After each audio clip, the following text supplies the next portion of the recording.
കേരളത്തിൽ അമീബിക് മസ്തിഷ്ക ജ്വരം വർദ്ധിക്കുന്ന സാഹചര്യത്തിൽ പ്രത്യേക ഗവേഷണം ആരംഭിച്ചു. ICMR-ന്റെ വിദഗ്ധർ ഉൾപ്പെടുന്ന സംഘമാണ് ഗവേഷണം നടത്തുന്നത്. കേരളത്തിലെ കാലാവസ്ഥാ വ്യതിയാനമടക്കം രോഗവ്യാപനത്തിന് കാരണമാകുന്നുണ്ടോ എന്നതും പരിശോധിക്കും.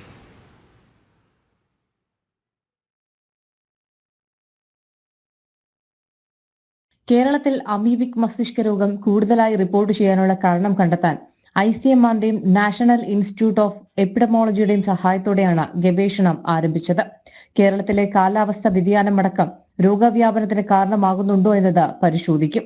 അമീബയുടെ വളർച്ചയെ സഹായിക്കുന്ന ജൈവികവും അജൈവികവുമായ ഘടകങ്ങളെ പറ്റിയുള്ള പഠന റിപ്പോർട്ട് കേരള യൂണിവേഴ്സിറ്റിയുടെ എൻവയോൺമെന്റ് എഞ്ചിനീയറിംഗ് വിഭാഗവും മലിനീകരണ നിയന്ത്രണ ബോർഡും സർക്കാരിന് കൈമാറിയിരുന്നു. കേരളത്തിലെ ജലാശയങ്ങളിലെ അത്തരം സാഹചര്യങ്ങൾ വിലയിരുത്തുന്നതിനൊപ്പം രോഗപ്രതിരോധത്തിനായി ആക്ഷൻ പ്ലാൻ രൂപീകരിക്കുമെന്നും ആരോഗ്യവകുപ്പ് അറിയിച്ചിട്ടുണ്ട്. ലോകത്ത് ഇതുവരെ 200ഓളം പേർക്കാണ് മസ്തിഷ്ക രോഗം സ്ഥിരീകരിച്ചത്. ഇതിൽ 24 പേരും കേരളത്തിൽ നിന്നുള്ളവരാണ്. അടുത്തിടെയും കേരളത്തിൽ 9 പേർക്ക് രോഗം സ്ഥിരീകരിച്ചിരുന്നു. 97% മരണനിരക്കുള്ള രോഗമാണ് അമീബിക് മസ്തിഷ്ക ജ്വരം. തുടക്കത്തിലെ രോഗം കണ്ടെത്തി ചികിത്സ നൽകിയില്ലെങ്കിൽ സ്ഥിതി ഗുരുതരമാകും. കേരളത്തിൽ രോഗവ്യാപനം വർദ്ധിച്ച സാഹചര്യത്തിലാണ് പ്രത്യേകം പഠനം നടത്താൻ ICMR തീരുമാനമെടുത്തത്. ജനം, തിരുവനന്തപുരം.